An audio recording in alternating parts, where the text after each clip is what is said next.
Hello, everyone, and welcome along to the latest This is the Music Meets podcast, an independent podcast show that shines a light on rising artists from the new music scene from across the UK and Ireland. If you're new to the podcast, then please hit that subscribe button so you never miss out on any future episodes.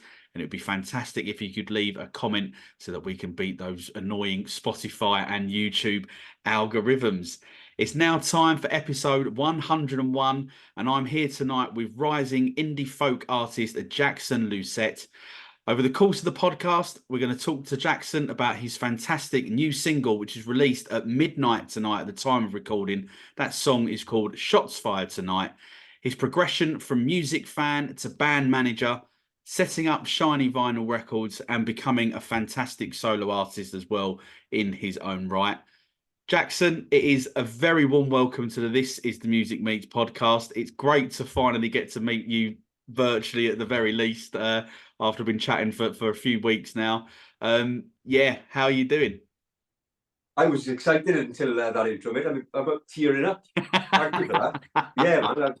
It's great. I'm just saying, it's great to because I've watched so many of the podcasts and see watch all your work over the past few years, and just to see you and talking back to me, this is mind-blowing. But yeah, excited, man. Thanks for having me.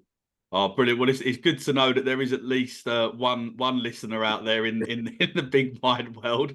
But just before we sort of, get into the podcast, just whereabouts in the world are you joining us from tonight? So I'm from Port Talbot, South Wales, wedged nicely between the sea and the mountains, just off the M4. But they're a beautiful town, a lot of character. But yeah, visit Port Talbot. Brilliant. Get you on the tourist board now. Oh, honestly. After that. So obviously said in the intro there, you're clearly a man of many talents. But let's go right back to the very, very start. Can you remember your first, musical memory? Did you have a a musical upbringing? Was there always music being played at home, or, did music sort of come, a little bit later on for you? Well, to be honest, mate, I remember doing my first kind of podcast interview for the first single a few years ago, and got sent the questions, and that one in particular, and I was like, right, don't be honest, you got to be cool, you got to be cool, you got to be cool. I wrote out the usual stuff you hear. I was on the podcast and I was excitable. I'm glad I did, but yeah, it wasn't what you'd expect. So it wasn't Beatles and all the cool stuff played in the house. Single mother upbringing, and yeah, it would have been if it was up to my mother, I'd been singing Whitney Houston songs, Gloria Estefan, Celine Dion, and but I always loved any music, any genre, and I think that's sort of added to my music, my personality, or whatever. But yeah, just as long as we can have a good time to it, it doesn't bother me what it is. Yeah, sure, okay. And what about then, your first gig? Can you remember who did you go and see? I can't remember exactly what, because I know there's a couple I went to and I wasn't supposed to go to. But the one, the barrier. I think the one I was allowed to, so I could talk around the house with, was Arctic Monkeys in the CIA in Cardiff. Nice. And yeah, it was mad because one of my mates didn't turn up. So we said, I'll just sell my ticket. And it was their second album as well. And we were outside. And honestly, God, we couldn't give his ticket away. People were walking past, fiver, or going down no, who are they? I was like, this is mental. But yeah, I loved it. And I've been going ever since, whether it's, in Abernales and Port Talbot or wherever I can go, really, just enjoy the day. Yeah, sure. I must admit, I'm I guess it depends where you sit at the minute with the Arctic Monkeys. Obviously, I think there's quite a lot of people that have probably turned their back a little bit. Yeah.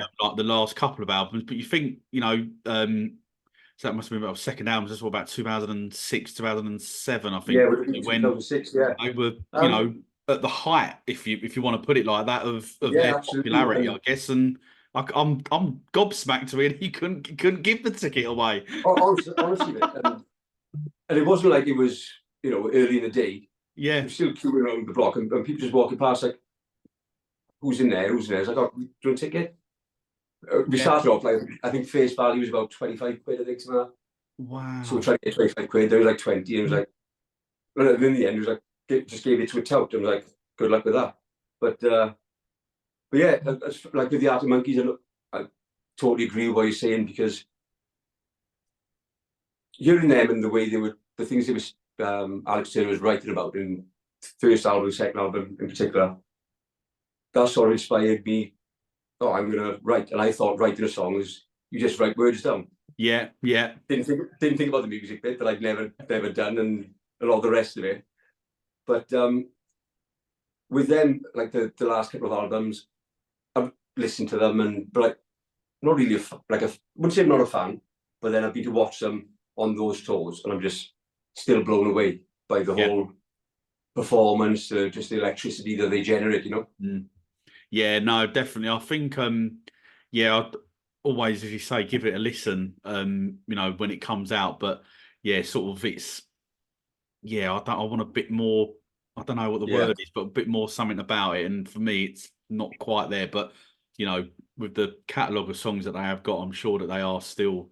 They had some of the, you know, still great live. I have to say, seen them live many times myself, and had a great time. So I'm sure they've still got it in the locker. So would you say then that there's still like an influence on you in terms of like maybe trying to like write your own music now, or have you, you know, sort of influences of, you know, as you've got yeah. dived into it, you know? Initially, like it was, even though like I'm into like Johnny Cash and Yeah. the older music, I never really thought about writing a song. It never crossed my mind. But then when I heard them, I remember where I was when the first time I heard them, and I was just like, that sounds like where I'm from. And then you just so I wrote one. I said it's not a song, still not a song, because every time when I realised I had to put music to it, never played the instrument.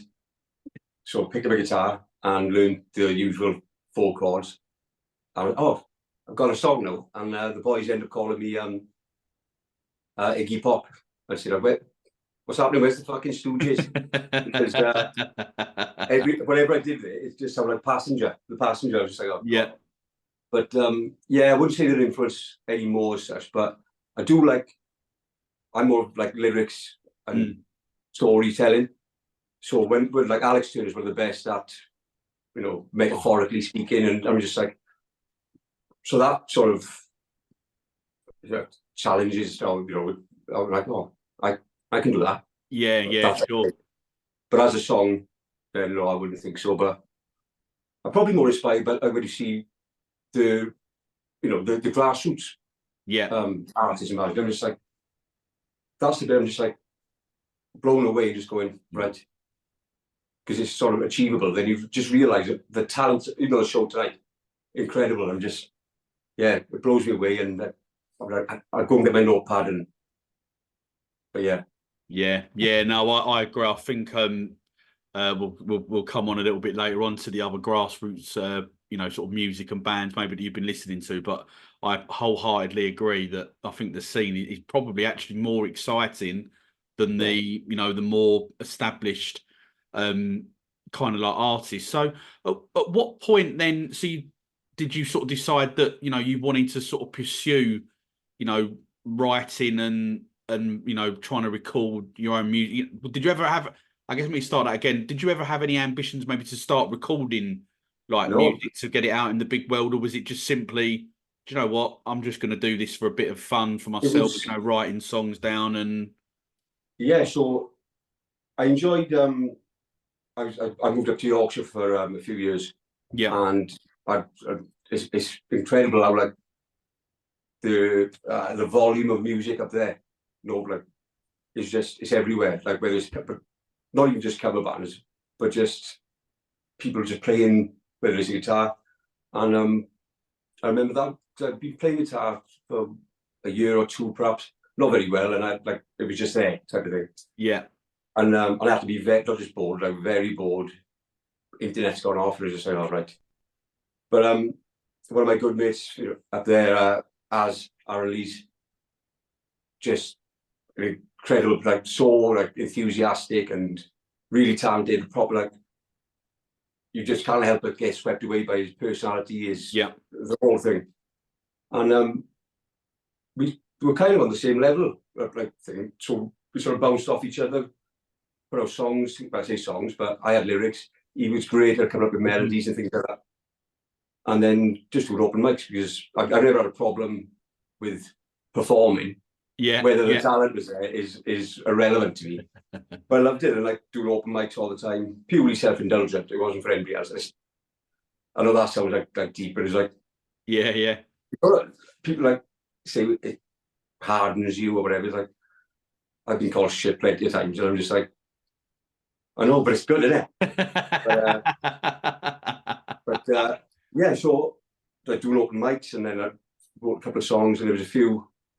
Say songs, it was I think one song, and we'll come on to it a bit. But so went to my mate's band, The Riff, went to a gig with them. They were performing, and the headline actor pulled out last minute down in Exeter. And next thing, the venue owner just comes over and says, "Oh, do you need anything for performing?" It's like, "Oh no, I'm not in the band." And he said, "Oh no, the boys have said that you're supporting them now." And I was like, "What?" And fair play to Ben, like fair play to Ben, like my mate was the front man. He was like, "No," he said, "You're doing it. You got text back like the one song, yeah, 2 or 3 other covers that the only ones I played, Supersonic, Other Side, and Jake Bug Senior All, I think it was. Yeah. And I absolutely loved it. 4 songs. I was like, "Hello, Glastonbury," you fucking. It was brilliant. I just sort of rolled from there. So, just before lockdown, I was like, "Oh, I'll record an EP.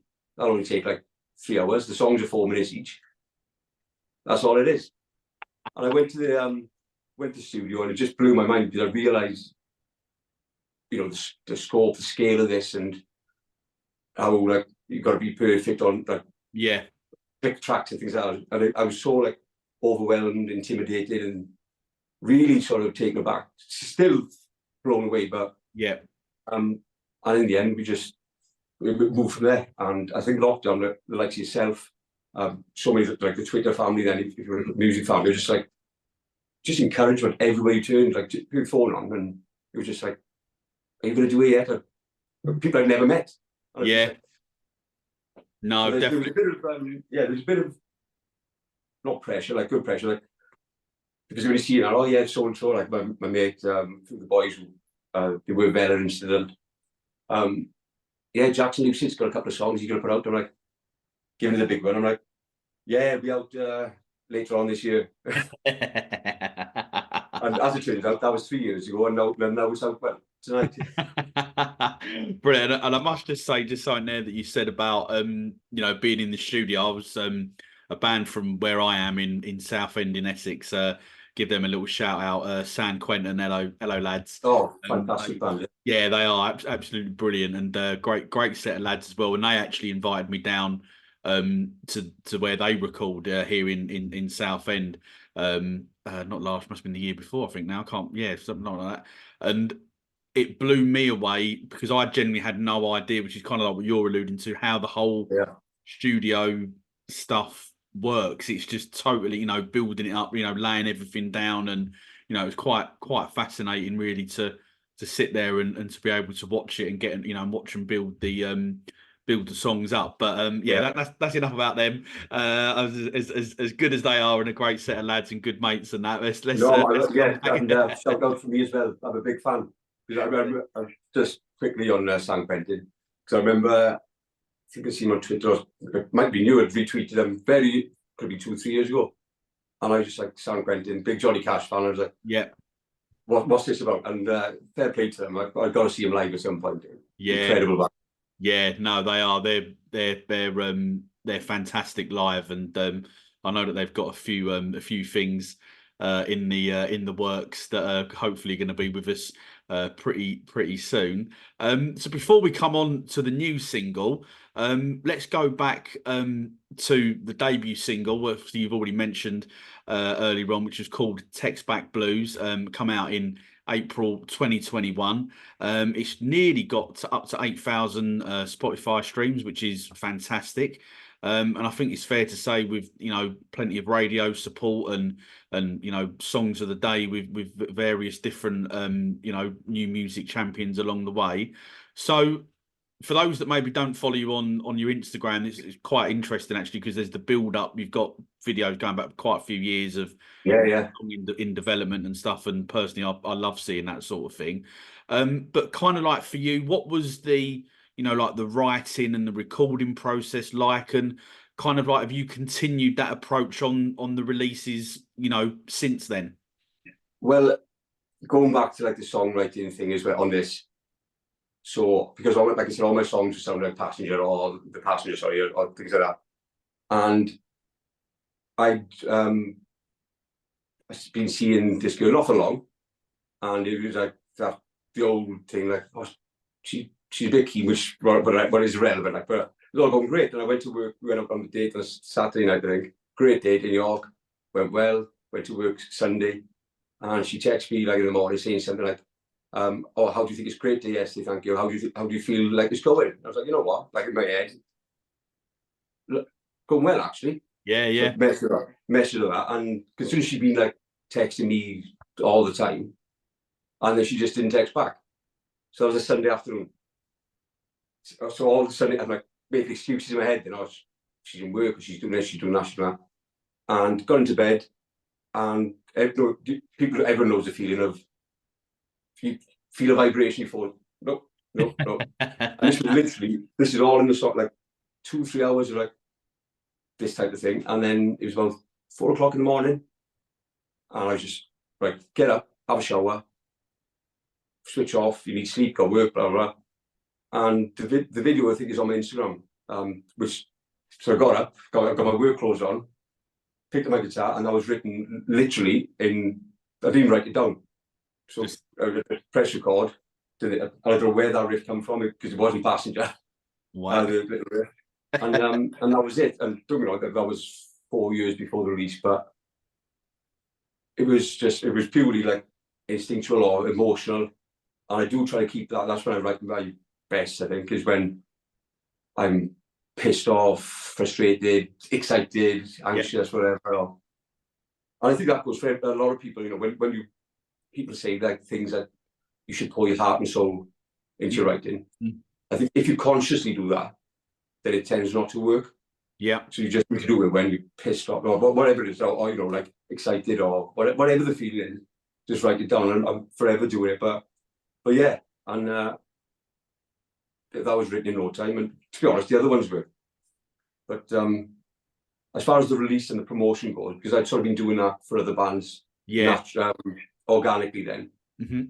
And because I'm a little bit, because I'm a little bit older, I'm 38 now, and there's sort of nothing to lose, but what's the worst that can happen? Yeah. So I'll trial and error, see what works, see what doesn't, and it tends to work.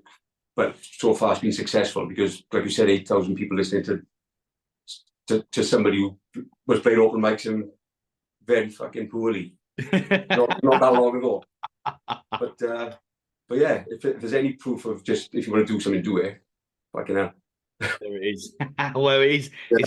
It's a fantastic song, and what a great introduction, to you as as an artist. But obviously, sort of part of the reason why we are here tonight is obviously to discuss the brand new single, "Shots Fired Tonight," which we're recording this podcast on a Thursday evening, so it's going to be coming out tomorrow at midnight tonight. So yeah, Friday the 1st of March, and very, very kindly allowed us to have a little player back on tonight's Rise of the Indie Artist show, which she's massively appreciated. So kind of like, then, how excited are you about having new music out there again? Because obviously the last single was about October, November time last year, wasn't it? Yeah, so the single was when was it? November? Yeah. It was basically the Steelworks you put on, but there's a lot of, I won't go into that, a lot of issues with that. And that was written recorded and mixed and released in 2 or 3 days. And previously I had a song out for since July, August 2021, which is the second single. Yeah. And even though I've had this song and a few others recorded and that, it was just pure laziness and like not complacent. Like I've done it now. I've had two singles. I've done it now, but I still wanted to do it. Obviously, but I just took my foot off took my eye off the ball for a bit and started. This time we sort of recorded with a few of my mates. Like do it all sort of in-house, even though we've done it in-house before. My father-in-law in Canada turns out he's a music guru, and so I just send the songs over to him, and he'd mix them and basically make them sound passable. Right. Okay. Yeah. Yeah. So, yeah. So, and obviously with the time difference, and he's busy, you realise you sort of lose that interaction and Yeah. whatever like the excitement you have when you like do something. By the time you send it over, he's woken up, seen it, and then had time to look at it, and comes back. Tends to lose that excitement, which is the reason I do it. But yeah, it was just like, let's do it now with my mates here who are all incredible. Shout out to Phil Vatt, he's of Aubrey Straw, Teats and Ben, but yeah, it's just been that more excitement, and also like Phil likes to call it like, be prepared now. I'm gonna get German with you. Yeah. It's like because I am somebody who needs to kick up the arse. I have all these ideas, but yeah, it's sort of cliches and that, but like reignited the fire and excitement. As you can probably tell, because I can't sit still. I'm talking to you guys as well. But yeah, I can't wait. I can't wait for everyone to hear it and just a bit of feedback on that, really. Yeah, sure. But yeah, I mean, as I say, I've absolutely loved, being able to hear it and obviously say get to play it on the show tonight. But it's obviously got quite an interesting backstory to it. The shots fired tonight. So because I believe that it sort of started off as a bit of which I think which you sort of said already, that sort of started off with the lyrics, almost like a poem type. Yeah. Sort of scenario. So yeah, what's the theme of the song, I guess, is probably maybe the right word of using. So because every other song I've written or poem, whatever, all the other lyrics were telling a story from my experiences, and even though I'd write it from a different perspective, it was still like the same type of my experiences, working class, all that stuff. And I remember with my wife, she was watching like Peaky Blinders, period dramas, things like that. And I just had an image in my head of like the old like smoky towns and wherever that is, and guy on a horse who's being accused of like with his pistols and all this stuff. So I just remember that, and that riff sort of came because that knows where that came from. It's probably a derision of Passenger somewhere, but but sort of wrote the story that way. Came up with everything else, and then realised that actually this is a lot like you said on the show, the story of Dick Penderyn, who was sentenced to death despite having no witnesses, and not even being there at the time. But so it sort of, it wasn't for that. But then when you realise, and I didn't come up with that, it was like my mate who recorded with me. I thought, you know what, if it can have some meaning, whatever that is. And so it's nice to write from a different style of writing, and might try it again, depending on how it goes. Well, I'm pretty confident that it's going to get a really really good reaction to it tomorrow. Well, and not just tomorrow, but the release sort of week as well, so to speak. But sort of looking ever so slightly back, looking across the 3 releases, like so far, has there been like a moment where you've sort of like thought, yeah, do you know what, actually, I'm pretty good at this music business. I can make a real go of it. I don't know, but that's a great question. I thought about it 1,000 times. I've been asked it 1,000 times. I still don't. It's because I'm lucky enough, I suppose, that I think if I was in my teens or early Yeah. 20s, even mid 20s doing this, I put so much more pressure on myself. Like if this doesn't work, if that doesn't work, if that doesn't work. What is how do you measure success? Yeah. But I just enjoy doing it, and that's it. And then somehow it's been successful. And like the first single was played on Radio X, on John Kennedy's show, and Yeah. I didn't even know about it. It was only because another band tweeted him saying it was great to be in between Jackson, Lucitt, and so and so. So I messaged him. I was like, sorry, like, have you tagged the wrong place? He's like, no, like you were on. Didn't you know? I was like, no. It's probably a good thing I didn't know, because if I listened at the time, I think I would have.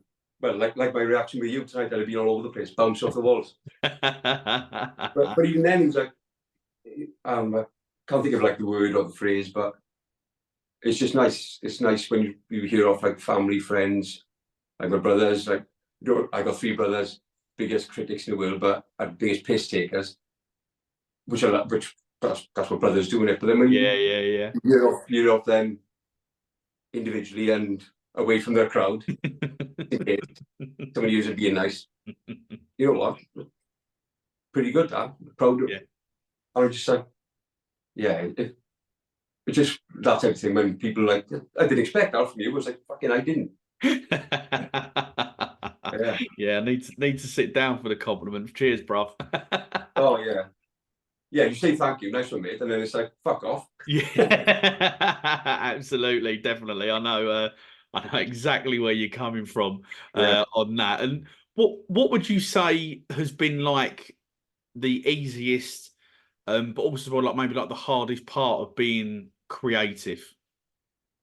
Like, do you feel like, do you like ever put you know, pressure on yourself in terms of, you know, oh, I really, really need to like write a song today? Or is it, you know, I've heard songwriters in the past go, oh, this song just like literally just falls out of the sky. Do you try chasing it, or is it, you know, is it something that comes quite easily? As far as writing a song goes, I wouldn't say I chase it. I sort of gave it up on chasing it a long time ago, because, like I said, I struggle with finding an original melody Yeah. or like anything.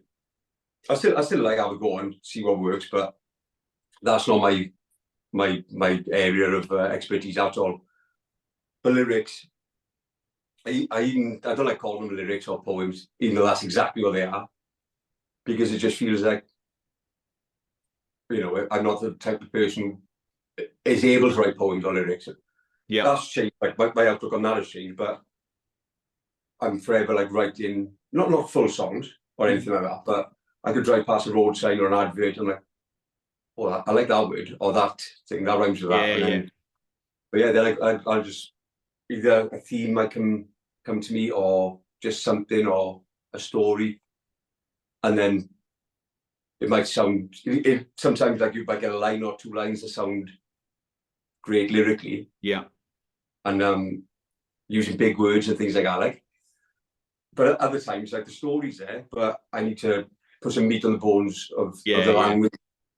So then I'll just go on the laptop, type in those words with thesaurus, Yeah. and then the thing with rhyme. I'm like, yeah, cat, sat, flat, right, go with that. Yeah, but yeah, that's sort of how it works. It's like, you know, the passion and creativity is there, but not necessarily all the tools straight away. So that's a bit.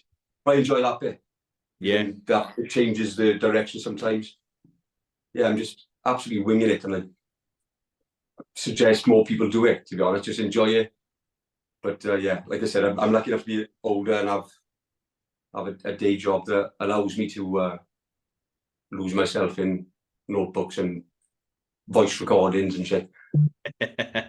Well, you're definitely not winging it. I can assure you of that, my man. And you know, yeah, I've thoroughly enjoyed all of the releases Thank you. that you put out so far. But just sort of moving away from sort of like the studio sort of side of music, I just want to sort of touch base really in terms of like the live sort of scene, because so far you've supported some fantastic artists, over the last sort of 2-3 years, including Megan Wen, Johnny Ash, Subterranea as well, just to name just a couple there. Massive, massive fans of all three of them. But I sort of specifically really wanted to ask you about Shunk Fest, because obviously that was held down in Port Talbot last year. And for those that don't know, it's obviously a 2-day music festival, and you had Pastel and Trampoline like headline. The lineup looked incredible. So how was it for you? It was absolutely mental and brilliant. And so Shunk, like people like us, Shunk is basically, it's like a, slang, colloquialism, whatever, slang. Yeah, And yeah. it's basically like your mother might say, if you like, when you come downstairs, you look scruffy, everything. You look like a shunk. But it's everywhere in Port Talbot. But people have different versions of where it came from, and Right. But that's what we go with. So yeah, there's a venue now in Port Talbot. I say venue, it's an off-license shop, which has become like mecca for creativity. It's mental. Avenales, and you got Gavin and Beth who run that, and incredible people. So Gavin has this idea of what's to do a festival, which is over one day, new bands in Port Talbot. Yeah, and then asked a few of us, Mongo Gucci, Simon, who's the artist, does my artwork. Yeah. What bands do you think could be on the lineup? So they're going through, all name 30 bands. Yeah. And next thing, Gavin sort of announces that there's a fest with those 30 bands. Like, we thought this through. Thought it's going to be one day. Yeah, it is. We're going to get 30 bands on a day. Like, it'll have to be 2 days. It's like, but honest to God, it was absolutely brilliant. And the reception there, like, I said to Gavin, can I play early doors on Saturday so I can get out of the way and I go and get pissed and enjoy the bands? And then he announces me at 6:30, I think, on the Sunday, and I was dead to the world. I'd hardly been asleep, been there all weekend. And honest to God, got on stage, and what a reception. Like, people singing, they were singing Shots Fired Tight back to me. Like, Yeah. that hasn't been released. But it's not like, I play everywhere all the time. It's like, this is fucking brilliant. Which probably started, I need to get these songs out there now. Yeah, yeah. Yeah, it just seems to be popping up. That plays it down a bit. But well, like you're doing now with podcasts, people are just going, no, instead of me flicking through the radio or whatever, I'll just make my own thing that with the music that I want to hear or the gigs I want to go to, and it's working. Yeah, yeah. No, it is definitely. I think in a weird way, excuse the pun, I think probably about the only positive thing about COVID was I think it actually made people actually bizarrely, even though I couldn't go to gigs or anything like that, but actually sort of, oh, do you know what? I should really go and listen to, like the up and coming bands and artists. And I think it's good to see that the momentum is just carrying on, and definitely, fingers crossed that it carries on for a good few years. Yeah. So obviously, massive music fan, fantastic solo artist. But you've also found time as well to be a band manager and a promoter, and you've also set up Shiny Vinyl Presents. So kind of like, what was the thinking of going down like that route? Did that come first before being a solo artist? What was the thinking behind it? So the promoter, manager, all that, I still don't know what fuck any of it means. So again, generally, I don't know. Like, we did thing in Swansea Arena last week, and people coming over. We had a stall set out and posters and things we do. Bands we work with, Subterranea with great boys. Yeah, they are. People come over, so what's Shiny Vinyl about then? I was like, don't know. If promoter, I was like, kind of. I put gigs on. I don't know. Whatever I want to do, or bands, I'll have a go at that. I might be able to have a go at that for you.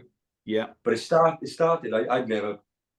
This is before, like, I've written Text Back Blues, but I had no plans to be a solo artist.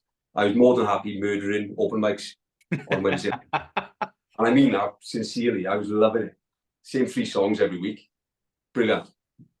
And so again, my mate's band, the Riff from Swansea, incredible band. I was just like fan of theirs, as everybody down here was. Yeah. And but I was just like sharing their stuff. I was just on my Facebook, or Riff playing tonight, blah, blah, whatever.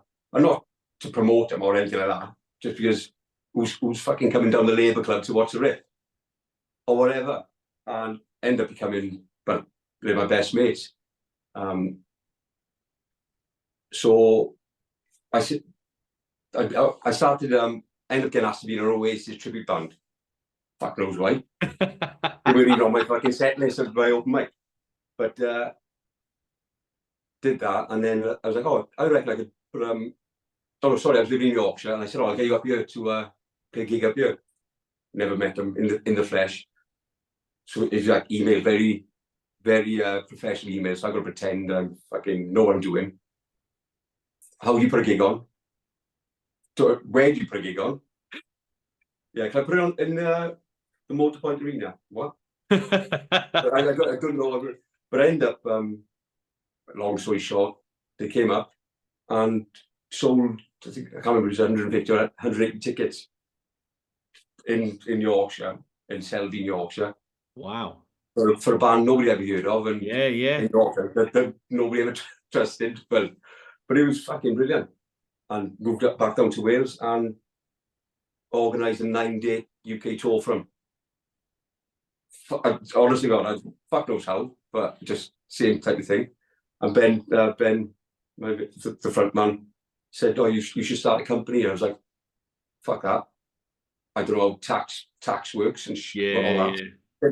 He said, "Just a Facebook page," and that was it basically. We had a couple of names.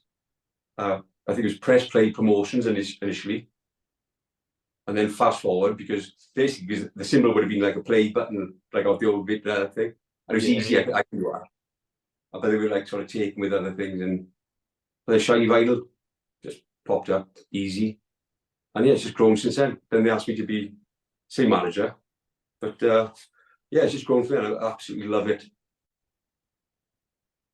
So, what are your views then on the current state of, the sort of British guitar scene at the moment? Because it seems to be, thriving a little bit, I think it's fair to say at the moment.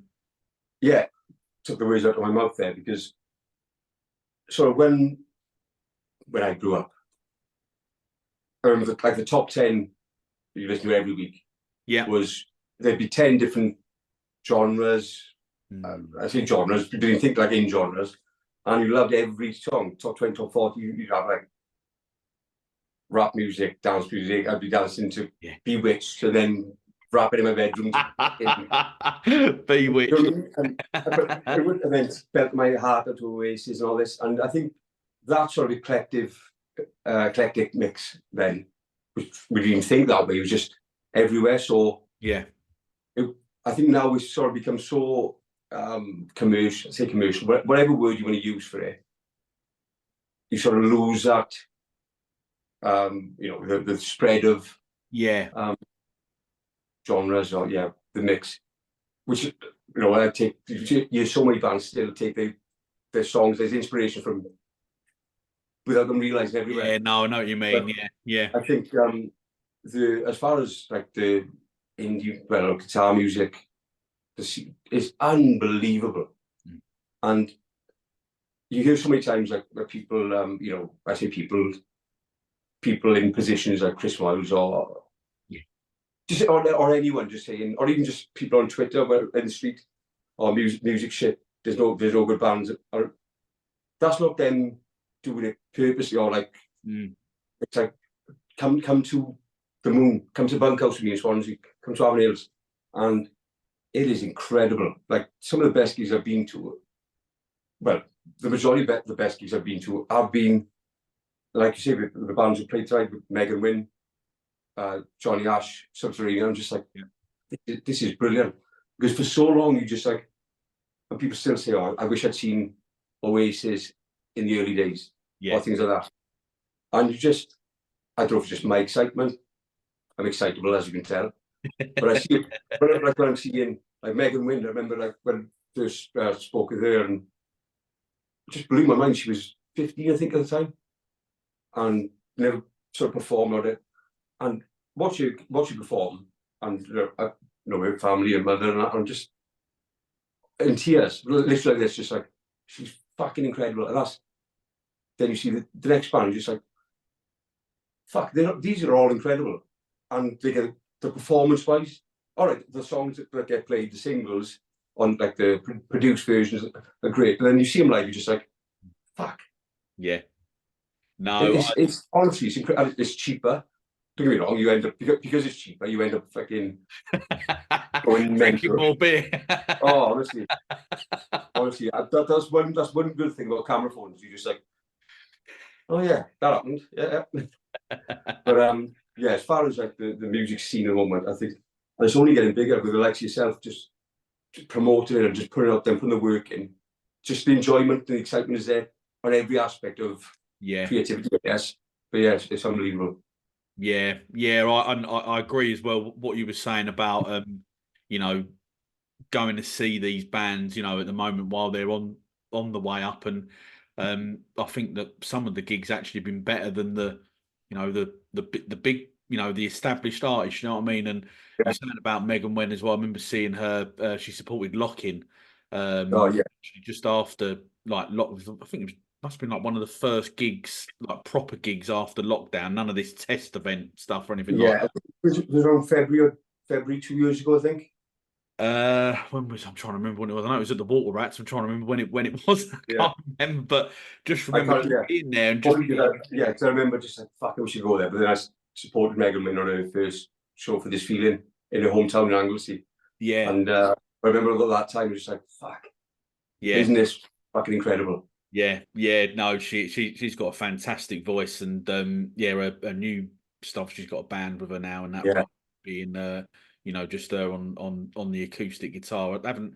But I did manage to catch a little bit of her when she was down in London last year. But yeah, yeah. hope to see her again very, very soon. But it is, as you say, it is a fantastic time for new music, and that actually brings me on quite nicely to the next question, which is one that we ask every guest on the This Is the Music Meets podcast.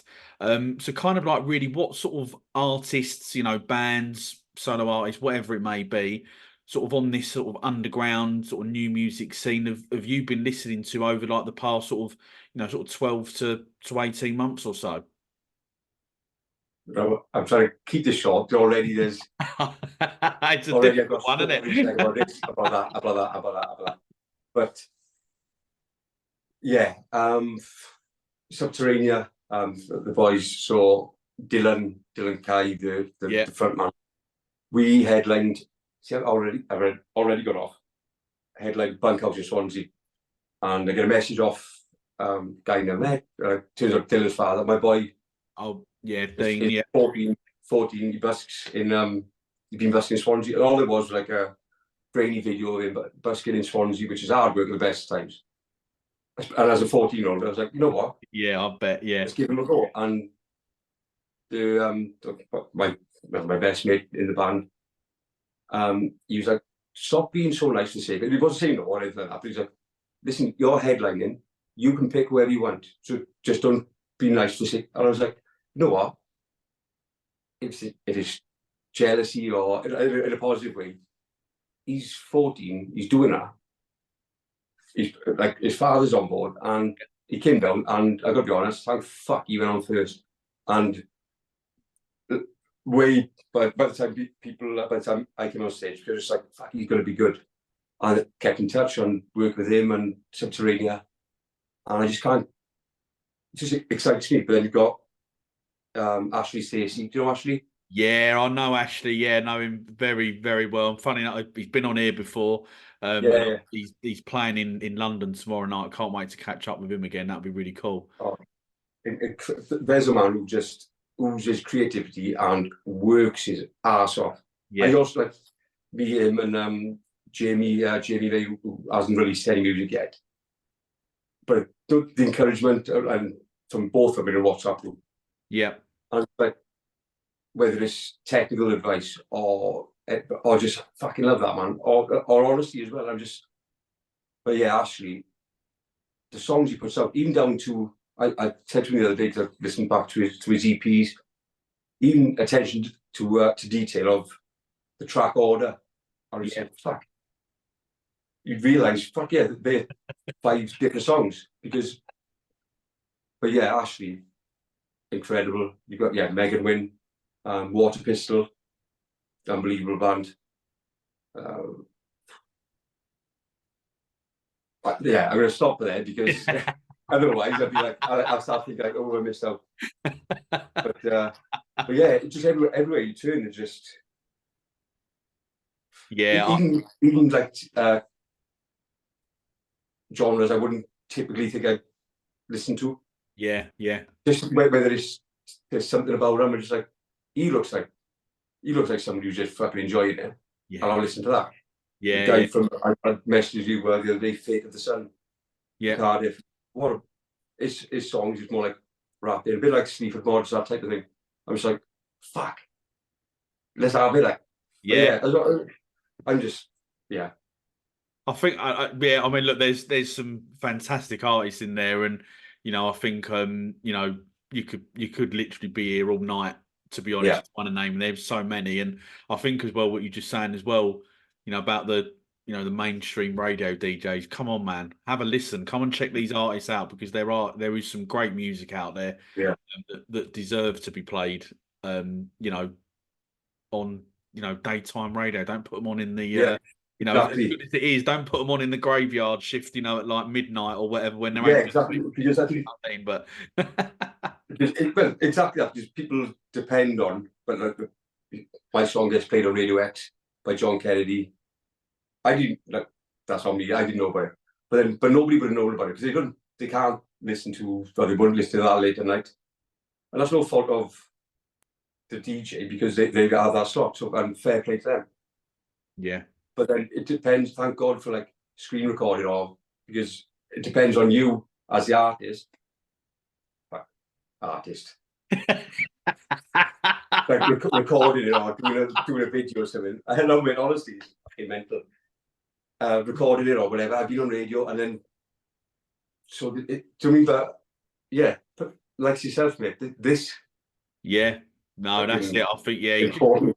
I think people just need to open their ears a bit, man. There's loads out there. So let's sort of throw some sort of, I say they're quick fire questions. That's probably up for debate, to be perfectly honest. But but we'll see how we go with these ones. I'll tell you what, I'll try and give some quick fire answers. No, you've been absolutely fine, Jackson. I promise you, mate. So what would you say has been your top 3 standout moments since you've been involved in the music industry? That could either be as a solo artist, your band management, or doing shiny vinyl. Yeah, I think there's been so many, but I remember because you played the song tonight, and I was like excitable, but like I get anxious before I play this gig. Not anxious in a bad way, just like, right, I'm in the zone. Yeah. I don't, not like in a like, I'm in the zone, I need to concentrate. I'm just like, I can't give you an answer, because but you playing, but you're on the radio. I was just like, fuck, it's just incredible. I remember the first time, it was the same feeling like the first time.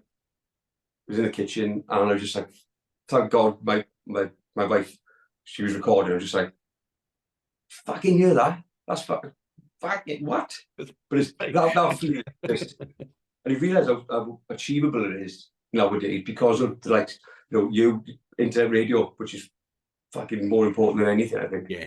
But you hear that, and you're just like, that's something else. And I think playing in a Together festival in which started, it'll be the 3rd year this year, and we opened, well, me and the boys opened the Saturday, and it was just mind blowing. Like, looking out at the field, I'm on a massive stage. Yeah, I'm just like, this is what it's all about. But what was the question again? Was it stand-up moments? Yeah. So and this is just coming to you, we're talking about that festival, playing on that massive stage. Yeah. I've never played on a stage where you can't sort of touch the other two men. So we're playing on the stage. The three boys in the band, incredible musicians. They've been there, done it. Why the fuck they spoke me, I don't know. But so they've already been on these stages. I'm standing there, my fucking stripy cords, my yellow sunglasses, brown shirt, and I'm like, fucking let's have it. And so I'm standing there with this guitar, and I'm singing it. And Shots Fired Tonight. So I'm like, one by one, and then boys go, yeah. And next thing, my guitar's on, fucking start smoking. I'm like, fuck. But I can't get the attention of those two. And yeah, shots fired tonight. Yeah, like quite literally. So, oh well, I'm panicking, but like, and then you see like the two guitarists like looking across at me. I see like the panic before I couldn't say anything. I'm just like, and he goes, "Smoke machine, dickhead." There's a fucking smoke machine behind me, innit? He's like, "Are you serious?" I come off stage, he's like, "I didn't fuck. Why would I have a fucking smoke machine?" Okay, it was good as in pain, just coming through my arm. I'm just like, "Fuck, I'm on fire, I'm on fire." But oh mate, the panic, the internal panic, fucking hell. But yeah, great day. Honestly, God. Oh wow, that's now that. Honestly, mate, honestly. Oh, brilliant! I wish there was some footage of that, maybe just floating around somewhere. Would love to see it. So what are your top 3 albums of all time? So when I got into proper music, Yeah. I say proper music, like in Celine Dion's classmate as well. And I remember, I'm laughing at you because we spoke about this just now. My mother's ex-boyfriend, but he was into music and they'd buy the CDs, tape them so you could take them to work. Yeah. And I remember hearing, because I'd hear the songs on the radio and I loved it forever it was. Mm. And there were 3 songs that absolutely changed. I was like, fuck. It was Stereophonics, More Life in Trance, especially. Yeah, More Life in Trance for that album. Yeah. And Chili Peppers, Californication, but it was Other Side. Yeah. The song Other Side. And Masterplan, the album Masterplan. And the song on that album, Masterplan, I was just like, fuck. The emotion in those songs, I was just like, this is a bit of me, this. Yeah. And, well, still play Other Side, we'll never get a chance now. Just fucking, really great, but yeah, it was just those 3 songs on those albums. I was like, fuck, incredible. So I'd probably go with, we'd be here all day if you say favourite. That changes all the time. But yeah, those 3, they'll always like, it just sticks out. And yeah, special place. I remember feeling the art, like the art, it was like, fuck, it's cool as fuck. Sorry, I was ready. Yeah, no, you're right. No, yeah, well, you can obviously see her with this, little vinyl here with the Shambolics debut. I absolutely love having you just mentioning there, the physical, the artwork and all that. I love all of that side of it. And don't get me wrong, Spotify and all that is great, but can't beat that physical, feeling. Do you know what I mean? So I was thinking this the other day because, like, I said Mongo Bushi, Post Artist, does my artwork and that. And I can't remember what I was doing, but Spotify profile on updating one of the things you got updated. Yeah. And dawned on me, like, even though everyone listens to Spotify, Apple Music, whatever it is, so the artwork is, barely visible. I love how much every single artist, band artist at every level still gets excited by the artwork, they're gonna make it. I still invest in it. Do I use photograph? Do I use a digital image or painting? Yeah. Do I be in it? And I'm just like, because as long as that's there, that creative excitement, then it's still alive in it. So yeah, no, definitely. And that's a good bit, I think. Yeah, no, definitely. If this is probably going to be quite a tough one, to be honest. This next question, if you could have any artist turn up at your next gig, who would it be? Ooh, I was going to say Jake Bug, but I better not because he might take you to court for making his riffs. Jake, if you ever listen to this bit, just inspired by you. Oh, that's good. That's a great question. I don't know. That's a great question. It's a tough one because I tell you what, yeah, Celine Dion. the early Genuinely. influence. Like, what do you reckon? Yeah, Yeah, no, I don't know. I when other artists, even sport bands or bands you're after seeing gigs with, when you see them like get involved, you're just like the Subterranean boys when they come to my gigs or I go to theirs, they're just like they're singing along like go on, fucking give it, and like that'll do me. Yeah, as long as it's whoever comes to my gig, as long as it don't give me like don't critique me after it. Yeah, if you do this, you do that. I'm like, yeah, I agree, but I'm not going to do it. I'm lazy. But yeah, good question. And what talking of your live gigs, what's your favourite song to perform live? Text Back Blues always the debut one. I think because people see the story, like you said, the videos are up there from the very start. I think people like they love it. Yeah. But Shots Fight, because there was 3 or 4 songs that could have been the next single. And when I played Chunkfest and people responded to Shots Fight right, I was like, fuck. And we played in, I played in Margate at the Libertines place. Yeah. And the same response there, shout out to Sally. Yeah. Great response. I was just like, you know what, this is, I think when people get involved, you're just like, that's my favourite now. No, that's my favourite. No, that's my favourite. There's been a few that's been fucked off the set list. For, but yeah. In fact, let's see Shots Fight tonight. Fucking great song. That there one. We go. Well, that's why we're here. We're here to promote it. That's So what it's I'm got to be here, that one, right? I haven't mentioned it. Text Back Blues is good, mate. I'm shit at this. Brilliant, as you say. Yeah, shout out as well to Sally at the Songbird. She is fantastic, isn't she? So, what is the most useless talent that you have, or what is it? That's probably a bit of an unfair question, really. What is a talent that maybe you've got that no one knows about yet? Well, it was play the guitar for years. Well, I say that. I don't know. I can do accents pretty well, but without thinking about it. Not like impressions of people, but yeah, because we moved around a bit when I was younger. So I remember moving to Cardiff. Believe it or not, the Cardiff accent very different to the Port Talbot accent. Yeah. And these are the days of house phones. So every day I was going to school just doing the accent. Nobody ever, like my best mates, didn't know that.